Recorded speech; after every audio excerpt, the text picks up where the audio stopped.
भारत सरकार ने एक अमेंडमेंट किया है, आईपीसी को कन्वर्ट किया है बीएनएस में। ये क्या है और ये अमेंडमेंट जो हुआ है वो कितना बेनिफिशियरी है आम जनता के लिए या लॉयर्स के लिए? निश्चित ही स्वागत का प्रश्न है ये। अभी तक हम लोग अंग्रेज़ों के बनाए हुए कानून से गवर्न होते थे। ये पहली बार भारत के इतिहास में ऐसा हुआ जब भारत सरकार द्वारा नए रूप से अपने भारतीयों के हित में भारतीयों के द्वारा बनाया गया कानून है। निश्चित ही स्वागत योग्य है। क्या फ़र्क आया है? बिल्कुल, जैसे अगर जनरल आप पब्लिक की बात कर लें, आम भाषा की बात कर लें, जो मुकदमे होते हैं, तो 302, 307, 151, 144 गवर्नमेंट ने ऐलान कर दिया कि 144 लगा दिया गया है, 151 में चालान कर दिया गया। ये जनरल कुछ एक धाराएँ हैं जो कि बड़े इम्प्लीमेंट होते हैं। अब नए सिरे से सब चेंज हो रहा है, तो उसमें क्या डिफरेंस आएगा, क्या दिक्कतें आएंगी? जनता को सुलभ न्याय मिले और शीघ्र न्याय मिले, जिससे न्याय होता हुआ दिखाई दे, यही मंशा कानून की होती है। लेकिन जटिल प्रक्रियाओं के और दुरूह प्रक्रियाओं के कारण न्याय में विलंब हो जाता था, जिससे जनता को न्याय मिलने में बहुत ही देर होती थी। इसी चीज को दूर करने के लिए अनुपयुक्त धाराओं को हटाया गया, जिसके कारण धाराओं के क्रम आगे पीछे हो गए हैं। वरना भारतीय सरकार की मंशा न्याय देने के लिए रही है और इसलिए न्याय के जो आवश्यक कानून हैं उनको सरलीकरण करके और जो समाज में बढ़ रहे घृणित अपराध हैं उस पर कड़े से लगाम लगाने के लिए सरकार ने नए कानून को पसंद किया। 376 धारा में पुलिस पहले तत्काल प्रभाव से गिरफ्तार करती है अगर किसी महिला द्वारा बताया जाए, लेकिन अब जो नियम कानून में बदलाव हुआ है उसमें क्या बदलाव हुआ? ये कि बहुत ही महत्वपूर्ण मसला है, क्योंकि समाज में आज इस नए भारत में यदि यौन उत्पीड़न हो रहे हैं, अगर ऐसे हमारी बहन बेटियों के साथ इस तरह से अपराध बढ़ रहे हैं, तो इस पर लगाम लगाने के लिए सरकार प्रयत्नशील रही और इस नए कानून में सबसे पहले कर दिया कि किसी भी महिला के खिलाफ यदि यौन उत्पीड़न की कार्रवाई हो रही है तो पुलिस अधिकारी को 7 दिन के अंदर रिपोर्ट देना होगा। तो एक महत्वपूर्ण कदम होगा। 398 एक धारा होती है, उसको दहेज उत्पीड़न 498 काफ़ी धाराओं को उसको चेंज करते हैं, लेकिन कुछ लोग इनोसेंट होते थे लेकिन फिर भी उसमें फंस जाते हैं। अब धाराओं में क्या चेंज हुआ है, क्या नहीं हुआ? लेकिन सबसे पहली बात तो अभी महत्वपूर्ण यह है कि माननीय सुप्रीम कोर्ट की तरफ से ऐसा आदेश है कि आप जो दहेज दे रहे हैं, जो उपहार दे रहे हैं, वो क्या था, और जब आप आ रहे हैं माननीय अदालत में आकर के यार कहीं पीड़ित हो रहे हैं तो आपने बढ़ा चढ़ा करके लिख दिया, तो ऐसा करने से एक बड़ी जटिलता है। हकीकत में अगर वो नहीं दिया गया है और वो बार बार बताया जा रहा है कि हमने ये दिया या हमसे डिमांड किया गया, तो अभी तो जब मैरिज रजिस्ट्रेशन कराया जा रहा है तो उसमें एक ऐसा शर्त जोड़ दिया कि आपने जो भी उपहार दिया है दोनों पक्ष एक दूसरे को मैरिज रजिस्ट्रेशन कराते समय एफिडेविट के साथ उसकी सूची दर्ज करें। तो ये बड़ी महत्वपूर्ण है। संविधान में भी संशोधन होते हैं और धाराओं में भी संशोधन होते हैं और माननीय न्यायालय उस पर हमेशा अपना निर्णय देती रहती है। तो कानून को जटिलता से सरलता की तरफ, दुरूह से आसान की तरफ बनाने के लिए 3 नए कानून की 21 दिसंबर 2023 को लोकसभा में प्रस्तुत हुआ, जिसे माननीय राष्ट्रपति महोदय ने 25 दिसंबर को पारित कर दिया और ये 30 जून 2024 की रात 12 बजे से इम्प्लीमेंट हो।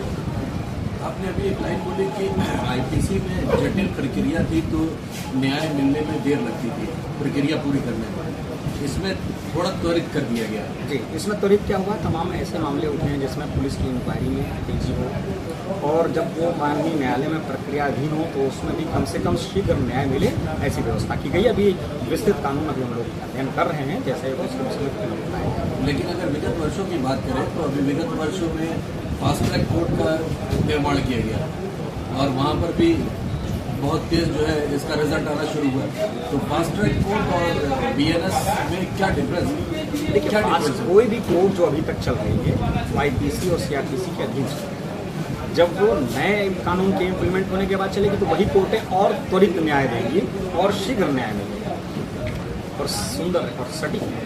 जो 30 तारीख से पहले के केसेस होंगे वो क्या पुरानी प्रक्रिया ही से चलेगी? जी हाँ, 30 जून रात 12 बजे के पहले जो भी अपराध होंगे उनकी अगर एफआईआर भी दर्ज होगी तो पुराने कानून पे ही दर्ज और उनका वो पुराने हिसाब से ही डिस्पोज होगा। तो फिर डिफरेंस क्या हुआ है? जो नए अपराध जो समाज को एक नई दिशा मिलेगी 1 जुलाई से, वो आने वाले उज्जवल भविष्य का एक जो हमारे लिए सपना है शीघ्र न्याय का और सुंदर न्याय का, वो कल्पना परिभाषित की। जुडिशरी कहाँ पर रहेगी? निश्चित ही जुडिशियरी को भी शीघ्र न्याय देने में बहुत ही आसानी होगी, क्योंकि कभी कभी जुडिशियरी न्याय करना भी चाहती है, लेकिन कभी न कभी प्रक्रियाधीन होने के कारण विलम्ब हो जाता है, जिससे न्याय नहीं होता।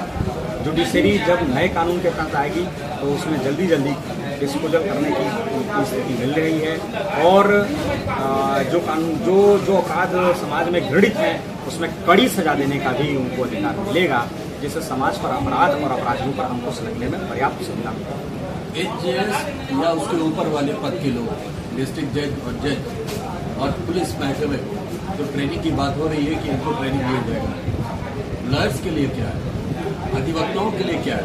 जबकि अधिवक्ताओं की संख्या ज्यादा है। बात ज़्यादा की और कम की नहीं है, बात यह है कि अधिवक्ता सदैव अध्ययनशील होता है। अभी अधिवक्ता वर्ग पुराने प्रक्रिया के अधीन कार्य कर रहा है और निश्चित ही पूर्ण ईमानदारी से कार्य कर रहा है। समाज को न्याय देने के लिए अपनी पूरी शक्ति लगाता है, पूरी ऊर्जा लगाता है, और माननीय न्यायालय के समक्ष सही और गलत को सही तरीके से प्रस्तुत करता है। जब नए कानून के तहत हम लोग कार्य करेंगे तो निश्चित ही अधिवक्ताओं को स्वतः अध्ययन करना पड़ता है, और नए नए कानून आते हैं, नए नए एक्ट्स आते हैं, उनको इम्प्लीमेंट करने के पहले भी और उसके बाद भी अधिवक्ता सदैव अध्ययन करता रहता है और समाज को एक दिशा देता है। अधिवक्ता स्वयं सक्षम है, यद्यपि जब हम समाज में नए कानून के बाद जब आएंगे तो हम लोग भी अपने अध्ययन की क्षमता को बढ़ाएंगे और उस कानूनों के बारे में पर्याप्त अध्ययन करके, और अभी हम लोग कर भी रहे हैं, और आने वाले समय में जैसे ही होगा अच्छा नहीं होगा। एक और इम्प्लीमेंट हुआ है जो कि 30 तारीख से होने जा रहा है कि इंडिया के बाहर अगर कोई भारतीय संपत्ति के ऊपर अटैक होता है, जैसे इंडियन एम्बेसी या कहीं और होता है, तो उसको देशद्रोह में माना जाएगा। और आतंकवाद की अभी तक कोई परिभाषा नहीं थी, एक परिभाषा परिभाषित की गई, उसके बारे में आपका क्या कहना है? देखिए, राजद्रोह और देशद्रोह दो महत्वपूर्ण पक्ष हैं। राजद्रोह 121 सेक्शन के तहत 3 साल की सजा मिलती है, और राजद्रोह और देशद्रोह में एक बड़ा ही माइन्यूट अंतर है। अक्सर लोग एक ही चीज़ समझ लेते हैं। राजद्रोह वह द्रोह है जो शासन है उसके विपरीत अगर कोई आचरण हो, वहाँ राजद्रोह लगता है। इस पर बार बार प्रारंभ से ही सवाल उठते रहे, और माननीय सर्वोच्च न्यायालय ने भी इस पर रोक लगा रखा था। जो देशद्रोह है, ये शासन सत्ता पर नहीं बल्कि सीधे राष्ट्र के प्रति यदि कोई कृत्य लिख करके, बोल करके या करके किया जाए जिससे राष्ट्र की क्षति हो या अपमान हो, तो वहाँ पे देशद्रोह की संख्या आई, और ये 150 सेक्शन के तहत परिभाषित किया गया है। इसमें अब 7 साल से उम्र कैद तक की सजा का प्रावधान है। राष्ट्र के खिलाफ कोई भी चीज़ का प्रकटीकरण करना, चाहे इलेक्ट्रॉनिक माध्यम से, चाहे बोल करके, चाहे लिख करके, चाहे कोई एक्ट करके अगर कोई किया जाता है, तो राष्ट्रद्रोह में आता कहीं भी होगा तो वो इस सजा के तहत, कानून के तहत। अभी आपने कहा कि ये जो मसौदा तैयार हुआ है आईपीसी को कन्वर्ट करके बीएनएस में किया गया, वो 25 दिसंबर 2023 को राष्ट्रपति ने उसको मोहर लगा दी थी। क्या वजह थी कि उसको इम्प्लीमेंट नहीं किया गया? इम्प्लीमेंट तीसरे टेन्योर में नहीं, जब सरकार बन गई उसके बाद इसको इम्प्लीमेंट किया गया। क्या कहीं सरकार को ये डर था कि अगर इसको इम्प्लीमेंट कर दिया जाए तो अधिवक्ता हमारे अगेंस्ट हो जाएंगे? जी नहीं, अधिवक्ता कभी अगेंस्ट नहीं होंगे, क्योंकि अधिवक्ता ने सदैव कानून का सम्मान किया, और जहाँ कानून में खामी रही है वहाँ माननीय सर्वोच्च न्यायालय के तहत उठा करके उसका दुरुस्तीकरण करने का भी प्रयास किया। आखिर क्या वजह रही कि राष्ट्रपति ने जब मोहर लगा दिया तो उसको इम्प्लीमेंट करने में? जब भी कोई बिल आता है, कोई अध्यादेश आता है तो इम्प्लीमेंट हो जाता है, उसकी प्रक्रिया होती है, उसको पूर्ण करने के लिए अपने संसाधन रिसोर्स को, अपनी मशीनरी को उन चीज़ों से अवगत कराने के लिए समय लेना ही पड़ता है, जो और ये प्रक्रियाधीन बातें हैं, इसको किसी टर्म से या किसी सरकार से रोकने की आवश्यकता है। आपको सुना? मैं रविशंकर पांडे हूँ। अभी भारत सरकार ने एक अमेंडमेंट किया है, आईपीसी जो है उसको 30 अक्टूबर से ख़त्म कर रहे हैं, इसकी जगह पर बीएनएस। ये आईपीसी क्या थी और अब बीएनएस जो हो जाएगा तो क्या होगा? ये भी सुनने में आया कि आईपीसी में तकरीबन 511 धाराएं थी, उसको घटा करके 348 के आसपास कर दिया गया। तो वो कौन सी मुख्य धाराएं हैं जिनको हटाई गई हैं, जिनको कम कर करके 348 किया गया? थोड़ा इसमें प्रकाश डाल दो आम जनमानस के लिए। 348 नहीं हुई है, कुछ और भी धाराएं हैं। भारतीय न्याय संहिता एक नया नाम आ गया है हमारा, जो पहले इंडियन पेनल कोड के नाम से जाना जाता था। तो संहिता का नाम का अंतर किया गया है। कुछ धाराएं जो पुरानी थी जिसमें सजाएं कम थी, सजाएं ज़्यादा होनी चाहिए, कुछ ऐसी धाराएं हैं, तो थोड़े बहुत अंतर के साथ चेंजेस किए गए हैं।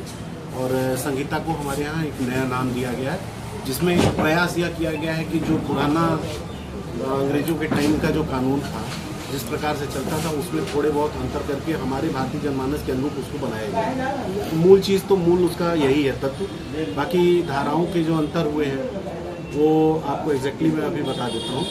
और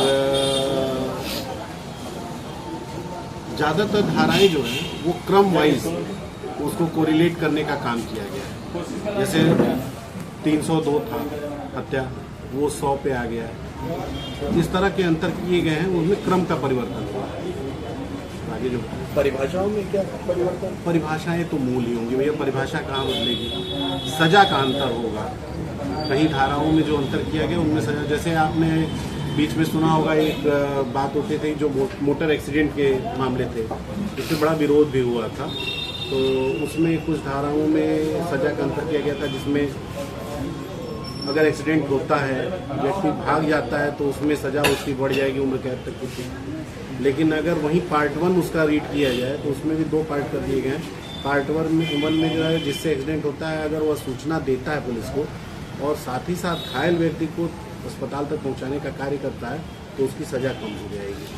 इस प्रकार से अंतर है। सर, एक धाराओं में जो चेंजेस किया गया, जैसे 419, 420, 427, ये सब धारा अब किस IPC धाराओं के साथ आएगी? क्या देखिए, ऐसा है कि हम लोगों ने पढ़ा है, लेकिन अभी हमारी जुबान पे वो चढ़ा नहीं है। सही बात तो ये है, क्योंकि अभी हम लोग पुराने IPC से जो है वो काम कर रहे हैं। अभी 30 जून तक ये जो है कार्य करेगा, 1 जुलाई से वो होगा। तो ये थोड़ा बहुत हम लोगों के लिए, अधिवक्ताओं के लिए, जुडिशरी के लिए भी परेशानी का विषय है थोड़ा। कुछ दिनों तक हमको इसमें चेंजेस करने पड़ेंगे और हमको देख के अपने खुद भी काम करना पड़ेगा, क्योंकि ये पढ़ाई का एक नया क्रम हमारे लिए भी बना है। तो थोड़ी परेशानियां भी हैं इससे, थोड़ा अच्छा भी है। ये चेंजेस जैसे जैसे होंगे हम एक एक चीज़ उस पर बताते रहेंगे आपको। जुडिशरी के लिए और पुलिस डिपार्टमेंट के लिए एक ट्रेनिंग सेशन 3 महीने का इन्होंने रिकमेंड किया है कि 3 महीने का ट्रेनिंग दिया है। जी, लॉयर्स के लिए क्या है, अधिवक्ताओं के लिए क्या है? कुछ नहीं है। सहमत हैं आप? बिल्कुल, मैं इससे सहमत नहीं हूँ। इनको करना चाहिए। क्या मांग करते हैं? मांग करते हैं कि इसके लिए ट्रेनिंग का जो है आयोजन अधिवक्ताओं के लिए भी किया जाए। नए अधिवक्ताओं को इससे ज़्यादा परेशानी होगी। पुराने अधिवक्ता तो थोड़ा पढ़ के अपना, चूंकि क्रम में है, वो पढ़ के काम करेंगे। नए अधिवक्ता जो अभी तत्काल पढ़ के निकले हैं IPC, वो पढ़ेंगे भारतीय न्याय संहिता, तो एक परेशानी उनके सामने काम करने में आएगी। तो उस परेशानी को दूर करने के लिए इसका आयोजन किया जाना चाहिए। IPC जैसे चेंज किया वैसे CPRC भी चेंज किया गया है? CRPC भी चेंज किया गया है। क्या उसमें क्या चेंजेस है? उसमें भी यही अंतर किए गए हैं। नाम उसकी संहिता का भी नाम बदल दिया गया है और साथ ही साथ कुछ धाराओं के अंतर किए गए हैं, जो क्रम के अकॉर्डिंग जो है उसको नया बनाया गया है। ये जो चेंजेस होगा तो आम जनमानस पे इसका क्या इम्पैक्ट पड़ने वाला है? देखिए, आम जनमानस पे इसके इम्पैक्ट कुछ धाराओं में पड़ेंगे। जिन धाराओं में सजाएं घटाई या बढ़ाई गई हैं, जो आएंगे फरियादी यहाँ, उनको क्या फ़ायदा मिलेगा, क्या नुकसान मिलेगा? किसी का नुकसान है, एक पक्ष का नुकसान होता है, एक पक्ष का फ़ायदा होता है। नहीं, हम उसकी बात कर रहे हैं जैसे अभी तक 75 साल से हम लोग सुनते चले आ रहे हैं जी, कि शहर में 144 लगा दिया गया है। देखिए, कुछ एक्स का 151 का चालान CRPC कर में दिया जो गया है। चेंजेस किए गए हैं, तो अब उसमें एक बढ़िया चीज़ लाया गया है कि जो टेक्निकल पॉइंट्स होते थे, कुछ इलेक्ट्रॉनिक साक्ष्य वगैरह होते थे, उनको अब CRPC में ला दिया गया है। पहले वो एविडेंस एक्ट से आते थे, उनको पढ़ा नहीं जाता था। वैज्ञानिक साक्ष्य जो लिए जाते थे, अब वैज्ञानिक साक्ष्य जरूरी हो गया है। तो जो विवेचना का क्रम था वो बदल दिया गया पूरा, और विवेचना तेज होगी। हर चीज़ का जो समय सीमा था उसको एक बांध दिया गया है। समय सीमा के अनुसार जब कार्य होगा तो निश्चित रूप से जो कंप्लेनेंट्स आएंगे उनका काम जल्दी होगा।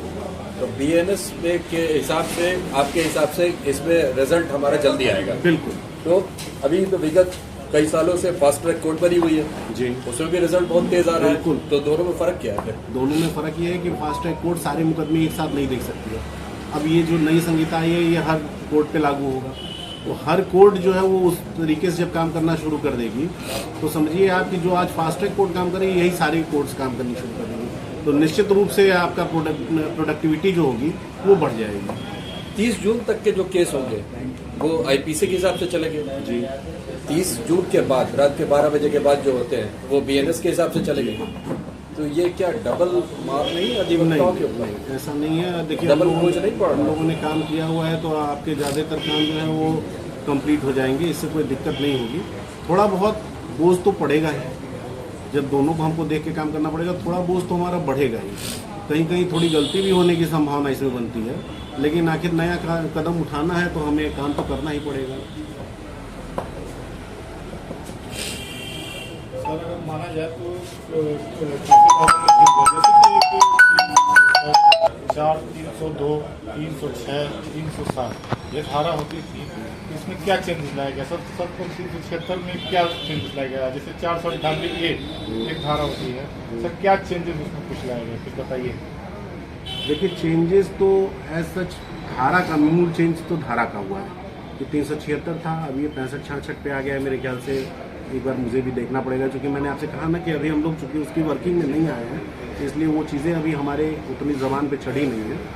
तो मूल तो धाराओं में ही सिर्फ चेंज हुआ है, बाकी कहीं कहीं चेंजेस हैं। एग्जैक्ट चेंजेस आपको हर धारा में अलग अलग थोड़ा बहुत मिलेगा। आईपीसी में 511 थे, इसमें 348 के आसपास कर दिया गया। तो वो कौन से हैं जिनको हटा दिया गया, जो आज के हिसाब से जब हम लोग पूरा पढ़ेंगे, ये जब हम लोग पूरा पढ़ेंगे तभी आपको बता पाएंगे। हमने कहा ना कि हमारे लिए भी ये परेशानी का थोड़ा विषय है। एक 75 साल से जा रहा है 420 में तुमको फंसा दिया जाएगा, अब क्या? अब यही धारा मुझे भी याद करनी पड़ेगी। अब तो 420 का भी परिभाषा बदल गई। बिल्कुल परिभाषा नहीं, धारा बदल गई। नहीं, परिभाषा ही बदल गई। अब तो किसी के ऊपर भाई तुम 420 कर रहे हो। हाँ, सामान्य बोलचाल की भाषा जो होती है वो बदल गई। बिल्कुल सर महिलाओं का यह होता था केवल कर दिया तो तुरंत तत्काल पुलिस उसको गिरफ्तार कर लेते हैं। कुछ चेंजेस आए हैं? बिल्कुल उसमें भी चेंजेस आए हैं। और देखिए मैं बार बार आपसे कह रहा हूँ कि हम लोग भी अभी उसको पूरी तरह से कम्प्लीटली पढ़ नहीं पाए। जैसे जैसे हमारी ज़रूरत पड़ रही है वैसे वैसे हम उसको काम करेंगे। तो एक एक करके वो चीज़ें हम परिवर्तन आपको हम डिटेल में बताएंगे। सर नाम क्या आपका? राहुल तिवारी।